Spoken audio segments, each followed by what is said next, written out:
Software engineer Sitaram Reddy సరిగ్గా 3 నెలల కిందట అంటే గత ఫిబ్రవరి 28న హైదరాబాద్లోని హుస్సేన్ సాగర్లో దూకి ఆత్మహత్య చేసుకున్నాడు.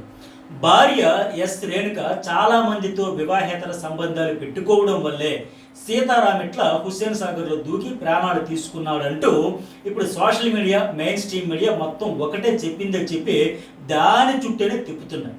బట్ వాస్తవం అది కాదు. భార్య పెట్టుకున్న అఫైర్ల వల్ల సీతారాం చనిపోలేదు, ఇది నిజం. ఎందుకంటే ఆమె పెట్టుకున్న రిలేషన్స్ ఎవరెవరితో ఏమేం చేసిందో అన్నీ తెలిసాక, ఆధారాలతో సహా చూశాక తన భార్య నోటి వెంట, ఆమెతో రిలేషన్స్ పెట్టుకున్న వాళ్ళ నోటి వెంట ఏమేం జరిగాయో అన్నీ విన్నాక కూడా సీతారాం చనిపోలేదు. పైగా ఎవ్వరికి తెలియని వాస్తవం ఏంటంటే సీతారాం ఇవన్నీ విని చూశాక కూడా తన భార్యను క్షమించాడు, ఆ బాధ అంతా దిగమింగాడు, భరించాడు. మెయిన్ ఏంటంటే ఆమె చేసిన తప్పులన్నీ తెలిసప్పుడు క్షమించాడు. మళ్ళీ కొత్తగా న్యూ లైఫ్ స్టార్ట్ చేద్దామంటూ మరో అవకాశం ఇచ్చాడు. హాయిగా మళ్ళీ కాపురం కొనసాగించాడు. గోవా ట్రిప్పులకి తీసుకెళ్ళాడు. సినిమాలు, షికార్లు, షాపింగ్లు, హోటళ్ళు కూడా వెళ్ళారు.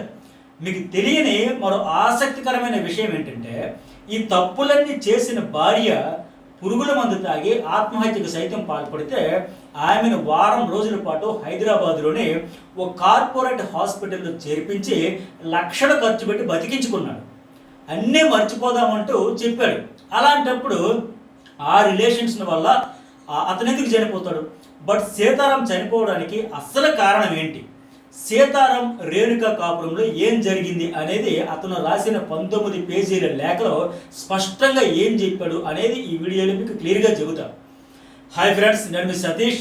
మన చుట్టూ జరిగే సంఘటనల గురించి అసలు వాస్తవాలు ఏంటి అనేది మీకు రోజు ఖచ్చితంగా ఒక వీడియోలో చెబుతాను. అందుకే ఛానల్ సబ్స్క్రైబ్ చేసుకుంటే, అట్లాగే వీడియోకి చూసే ముందు ఒక లైక్ అయితే కొట్టేసేయండి. చివరి వరకు చూడండి, పూర్తి వాస్తవాలు ఏంటో తెలుస్తాయి. సీతారాం కేసులో ఏం జరిగిందో మీకు స్పష్టంగా అర్థమైపోతుంది. సీతారాం రాసిన 19 పేజీల నోట్ను నేను స్పష్టంగా చదివాను. నేను ఈ వీడియోలో చెప్పే విషయాలన్నీ సీతారాం ఆ లేఖలో రాసినవే. ఒక్కటి కూడా బయట సోషల్ మీడియాలో తిరుగుతున్నవి నేను చెప్పడం లేదు. సీతారాం తన లేఖలో క్లియర్గానే తన మరణానికి కారణం ఏంటి అనేది రాశాడు.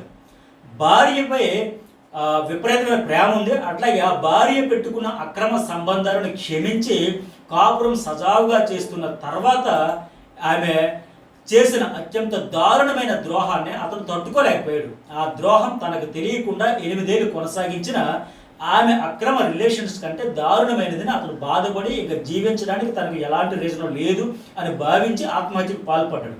ఎందుకంటే తాను ఇంకా బతికిన ఆమెను మళ్ళీ క్షమించడం, ఆమెను వేధించే వాళ్ళ నుంచి ఆమెను రక్షించడం ఖచ్చితంగా చేస్తాడు. అది జరగకూడదంటే తాను ఈ భూమి మీద ఉండకూడదు అని డిసైడ్ అయ్యాడు. బట్ 19 పేజీల లేఖలో ఎక్కడా తన భార్యపై కోపం కానీ ద్వేషం కానీ చూపించలేదు. అంత ప్రేమ అయితే ఆవిడ మీద ఉంది అతనికి. ఈ 2025 సెప్టెంబర్ 19 నుంచి తాను చనిపోయిన 2026 ఫిబ్రవరి వరకు ఈ మధ్యకాలంలో ఏం జరిగింది అనేది మాత్రమే లేఖలో స్పష్టంగా రాశాడు. ఒకవైపు అంతా చెబుతూనే తన భార్య మీద బోలెడంత ప్రేమ ఇప్పటికీ ఉందంటూ చెప్పుకొచ్చాడు. లేఖ చివరిలో సీతారాం రాసిన ఆ 4 ముక్కలు చదువుతుంటేనే ఎవరికైనా అయ్యో అని బాధ అనిపిస్తుంది. చాలా బాధాకరంగా ఉన్నాయి ఆ 4 ముక్కలు. ఆమె మళ్ళీ వస్తే యాక్సెప్ట్ చేయలేము, అలా అని క్షమించకుండా ఉండలేము. అందుకే ఇక ఆమె లేకుండా నాకు జీవితం లేదు. ఇంత జరిగాక కూడా తనకు చివరి కోరిక ఉందంటే చెప్పాడు మళ్ళీ. అదేంటంటే తాను చనిపోయే ముందు ఒక్కసారి తన భార్య రేణుకను చూడాలి, కాసేపు తనతో ఉండాలి, నా కోరిక తీరకుండానే చనిపోతానేమో అంటూ సీతారాం తన లేఖను ముగించాడు. తన 2 పిల్లలకు తోడుగా తాను ఉండకుండా వెళ్ళిపోతున్నందుకు క్షమించమంటూ వాళ్ళను కూడా వేడుకున్నాడు. ఇప్పుడు ఆ 19 పేజీల లేఖలో ఏముందో సూటిగా సుత్తి లేకుండా సాగదీయకుండా ఒక 2-3 నిమిషాల్లోనే చెప్పేస్తాను. మార్కాపురానికి చెందిన సీతారాం చిన్నప్పటి నుంచి చాలా కష్టపడి చదువుకున్నాడు. తల్లిదండ్రులను నోరు తెరిచి ఇది కావాలి అని ఎన్నడూ ఇబ్బంది పెట్టకుండా, ఆఖరికి ఒక సైకిల్ కూడా కొనమని అడగకుండా తన చదువును పూర్తి చేసుకున్నాడు. చదువు పూర్తి అయ్యాక నెలకు 6,000 జీతంతో సాఫ్ట్వేర్ ఉద్యోగం ఆరంభించి అలా ఓ 10 ఏళ్లలో నెలకు 2 లక్షలు సంపాదించే స్థాయికి ఎదిగాడు. తన తల్లిదండ్రులకే కాదు, తోడబుట్టిన చెల్లి బావకు కూడా ఆర్థికంగా వెన్నుదన్నుగా నిలిచాడు. కానీ చివరికి ఆ బావ కూడా మోసం చేశాడంటూ సీతారాం తన లేఖలో బాధపడ్డాడు. అయినా తన తండ్రి కూడా కుమార్తె అల్లుడు కావడంతో వాళ్ళకే మద్దతుగా నిలబడ్డాడంటూ ఆవేదన వ్యక్తం చేశాడు. దీనికి కూడా తనకు బాధ లేదని, తన కుటుంబానికి తన వంతు సపోర్ట్ ఇవ్వగలిగినందుకు ఆనందమేనంటూ లేఖలో రాశాడు.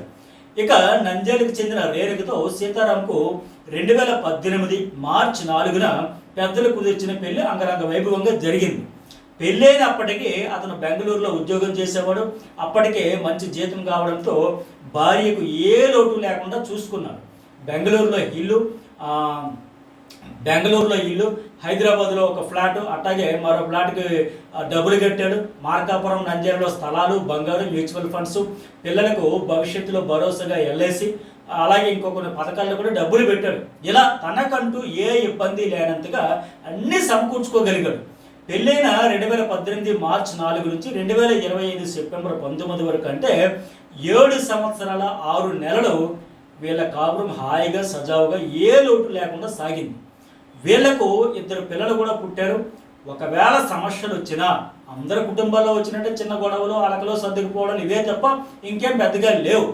కానీ రేణుక తీరుతో సీతారాం సిస్టరు, తల్లి, తండ్రి, అమ్మమ్మతో తరచు గొడవలు జరిగేవి.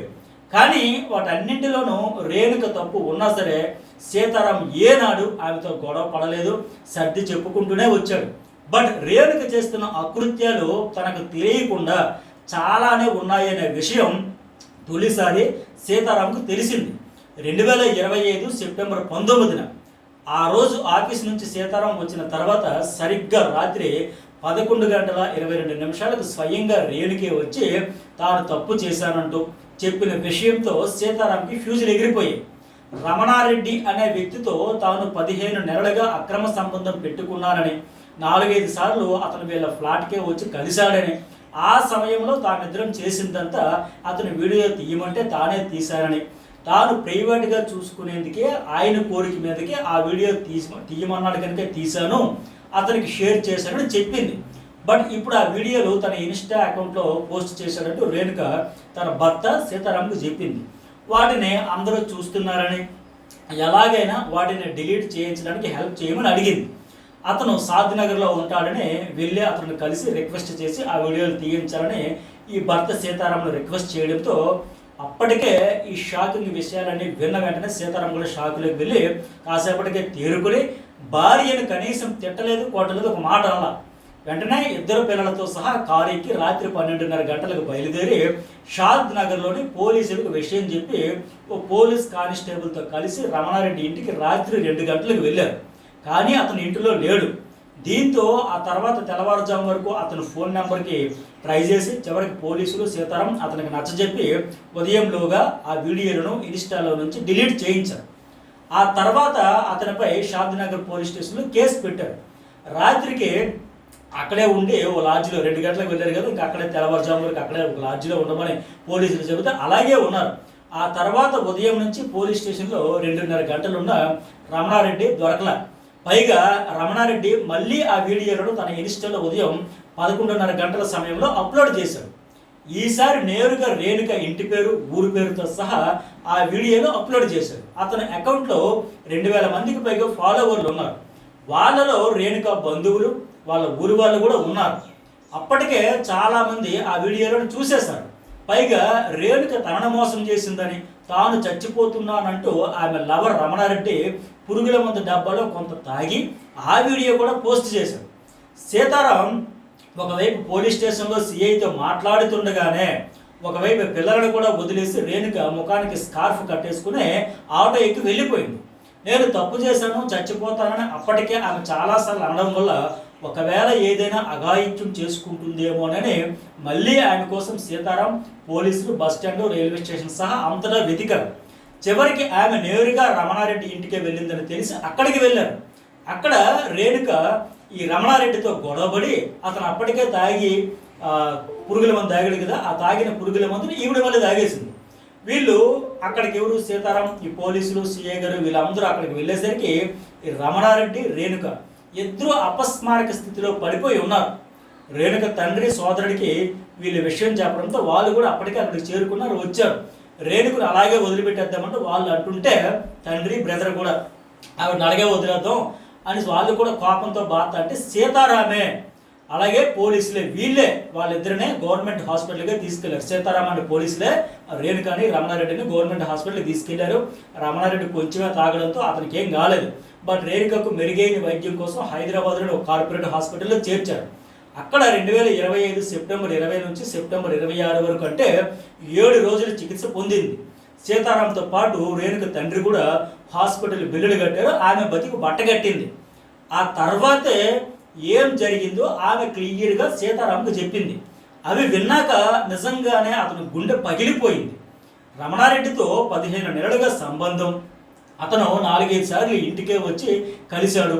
ఈ చేసిందంతా తానే వీడియోలు తీశానని, శ్రావణ్ అనే వీళ్ళ అపార్ట్మెంట్లో ఉండే మరో వ్యక్తితోనూ రిలేషన్ మెయింటైన్ చేశానని, అయ్యప్ప అనే మరో క్లాస్మేట్తో కూడా న్యూడ్ వీడియో కాల్ చేశారని, అలాగే శివ, సురేంద్ర, వంశీ ఇలా చాలా మందితో ఉన్న రిలేషన్ గురించి ఆమె చెప్పిందంటూ సీతారాం తన లేఖలో పేర్లతో సహా రాశాడు.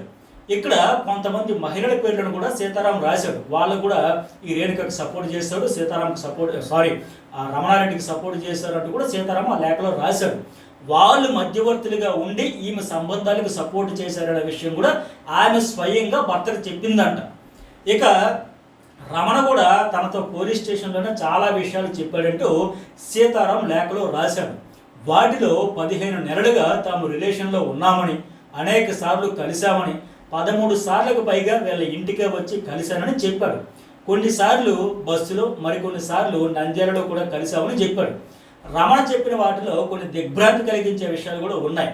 వీళ్ళిద్దరూ కలిసే సమయంలో తాను ఏమీ చెప్పకుండానే రేణుకయ్యే ఆ వీడియోలు తీసిందని, వాటిని ఆమె తనకు షేర్ చేసి చూసుకోమంది అంటూ ఆ రమణారెడ్డి సీతారాంతో అసలు విషయం అనేది బయటపెట్టాడు.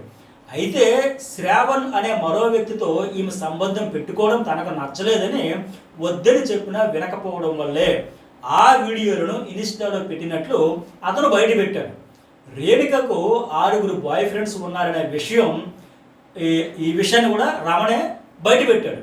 ఇక హాస్పిటల్ నుంచి వచ్చాక రేణుకను వాళ్ళ తల్లిదండ్రులు తమతో ఊరికి తీసుకెళ్ళిపోయారు. అక్కడ వాళ్ళు ఇబ్బంది పెట్టడంతో, బాగా చివాట్లు పెట్టడంతో, ఇబ్బంది పెట్టడంతో తట్టుకోలేక మళ్ళీ సీతారాం ఫోన్ చేసి బతిమలాడుకుని ఇంకా జీవితంలో ఏ తప్పు చేయను, ఇంటిలో ఓ మూల పడి ఉంటాను, క్షమించమంటూ వేడుకుంటే అతను మళ్ళీ మరో అవకాశం ఇచ్చి పిల్లల కోసం క్షమించి హైదరాబాద్కి తీసుకొచ్చాడు. ఆయనను మళ్ళీ తీసుకురావడం అతని కుటుంబంలో ఎవ్వరికి ఇష్టం లేకపోయినా భార్య పిల్లల కోసం అతను అందరినీ కాదనుకున్నాడు. వచ్చాక మళ్ళీ 2 నెలలు అందరూ బాగానే ఉన్నారు. గత జనవరిలో గోవా ట్రిప్ కూడా తీసుకెళ్ళాడు. అంతా బాగానే ఉంది. మళ్ళీ సాధారణ జీవితం గడుపుతున్నారు. బట్ సడన్గా ఫిబ్రవరి 24 మధ్యాహ్నం 2:30 గంటల సమయంలో ఇంటిలో 2.5 ఏళ్ల పిల్లాడిని వదిలేసి బయట నుంచి గడబెట్టుకుని రేణుక బయటకు వచ్చి ముఖానికి స్కార్ఫ్ కట్టుకుని ఆటో ఎక్కి వెళ్ళిపోయింది. ఆ రోజు ఆఫీస్ నుంచి మధ్యాహ్నం 3:05 వచ్చిన సీతారాం తలుపు తీసి లోపలికి వెళితే పిల్లాడు ఏడుస్తున్నాడు. రేణుక కోసం చూస్తే లేదు. సీసీ కెమెరాలో చూస్తే మధ్యాహ్నం 2:30 ఆటో ఎక్కి వెళ్ళిపోయిన విషయం తెలిసింది. ఆమె వెళ్లే ముందు ప్రూఫ్స్ లేకుండా సిమ్ కార్డు కొనేందుకు ట్రై చేసిన విషయం ఎదురుగా ఉండే దుకాణదారు ద్వారా తెలిసింది. పైగా ఆన్లైన్లో రమణ ఇన్స్టాలో పెట్టిన లేటెస్ట్ పోస్టులను ఆమె చూసినట్లు గుర్తించాడు. ఆమె ఎటు వెళ్ళిందో, ఏమైందో 8 రోజులు వెతికినా ఆచూకీ దొరకలేదు. పోలీసులకు ఫిర్యాదు చేసిన నో యూస్. సో ఇంకా జీవితంలో ఇంతకంటే దారుణాలను వినలేను, చూడలేను, ఇంకా భరించలేను, క్షమించడానికి ఎన్ని తప్పులు చేసినా క్షమిస్తే మళ్ళీ కొత్త జీవితం ఇస్తే అయినా సరే తను మళ్ళీ మోసం చేసింది, పారిపోయింది, ఎక్కడుందో అసలు ఉందో లేదో కూడా తెలియదు. ఇంకా మళ్ళీ ఆమె వస్తే క్షమించలేను, అలా అని క్షమించకుండా ఉండలేను. ఆమె అంటే అంత ఇష్టం, అందుకే ఈ జీవితం ముగిస్తున్నా అని సీతారాం తన మనసులోని ఆవేదనను బయటపెడుతూ 19 పేజీల లేఖ రాసి హుస్సేన్ సాగర్లో దూకి ప్రాణాలు తీసుకున్నాడు. నేను ఆరంభంలో చెప్పినట్లు ఆమె చేసిన అకృత్యాల వల్ల కంటే వాటిని క్షమించాడు, భరించాడు, గుండెల్లో పెట్టుకొని జాగ్రత్తగా చూసుకున్నాడు. ఆయన ప్రాణాపాయం నుంచి కూడా కాపాడాడు. అతను ఎక్కువగా గాయపడింది ఎప్పుడు అంటే ఆమెను అంతలా సేవ్ చేసినా, మళ్ళీ లైఫ్ ఇచ్చినా, ఆవిడ చేసిన తప్పులన్నింటిని క్షమించినా, భరించినా మళ్ళీ మోసం చేసి వెళ్ళిపోవడాన్ని తట్టుకోలేక అతను తనువు తాలించాడు. ఎందుకంటే సీతారాం వెళ్ళిపోయే ముందు కొన్ని ప్రశ్నలకు కూడా తన భార్య కోసం లేఖలో రాశాడు. అసలు ఆమెకి ఏం కావాలి? ప్రేమ లేక వైల్డ్గా ఇంకేదైనా కావాలా? నిజంగా ప్రేమే కావాలంటే ఎంతమందితో రిలేషన్ పెట్టుకోదు, చేసింది వీడియోలు అస్సలు తీసుకోదు. వాస్తవంగా తనకు ఆమె కంటే ఆ విషయంలో కోరికలు ఎక్కువ. నేను అడ్జస్ట్ అయ్యాను, ఎవరితోనూ రిలేషన్స్ పెట్టుకోలేదు. అసలు ఆమె ఏ రోజు ఆ విషయంలో అంతగా నాకు కావాలని కోరలేదు. కానీ నాకు తెలియకుండా 7 ఏళ్లకు పైగా ఇవన్నీ కొనసాగించింది. ఆయనకు అసలు ఏం కావాలి అంటూ ఓ ప్రశ్నను వదిలేసి వెళ్ళిపోయాడు. అయితే రేణుక గురించి బాగా తెలిసినవాడు కాబట్టి ఆమె వల్ల తన కుటుంబానికి ఏమాత్రం హాని జరగకూడదని కొన్ని జాగ్రత్తలను సీతారాం తీసుకున్నాడు. తాను పోయాక మళ్ళీ తన వాళ్ళపై కేసులు వేధింపులకు పాల్పడకుండా ఆమె చేసిన అకృత్యాలన్నీ ఓ పెన్ డ్రైవ్లో పెట్టి తన తండ్రికి ఇచ్చాడు. నాన్న, నీ దగ్గర ఇది ఉంచుకో, ఎప్పటికైనా పనికి రావచ్చు ఇదంటూ, దీని అవసరం పడవచ్చు, ఇది పనికి రావచ్చు అంటూ చెప్పాడంట. ఆ పెన్ డ్రైవ్లోని వీడియోలు కేవలం 2 నెలలు తన బాయ్ ఫ్రెండ్స్తో కలిసి చేసిన అకృత్యాలు మాత్రమే. ఇవి కాకుండా మరొక 7-8 ఏళ్ల వీడియోలకు సంబంధించి కూడా రికార్డులన్నీ కూడా ఓ ఫోన్లో పెట్టి వాటిని కూడా సీతారాం భద్రంగా ఉంచాడని అతని తండ్రి ఇప్పుడు మీడియా ముందుకు వచ్చి చెబుతున్నాడు. ఇక్కడ అన్నింటికంటే అత్యంత దారుణం ఏంటంటే, రేణుక ఎంత దారుణమైన పని చేసిందంటే, తన భర్త అంతలా క్షమించి లైఫ్ ఇస్తే అతను చనిపోయిన నెల తిరగకుండానే తన బాయ్ ఫ్రెండ్ని పెళ్ళాడి కాపురం పెట్టిందంట. ఇప్పుడు పోలీసులు ఆమెను, ఆ రమణారెడ్డిని కూడా అరెస్ట్ చేశారు. సో ఇది రేణుక సీతారాం రెడ్డి కేసులో జరిగింది.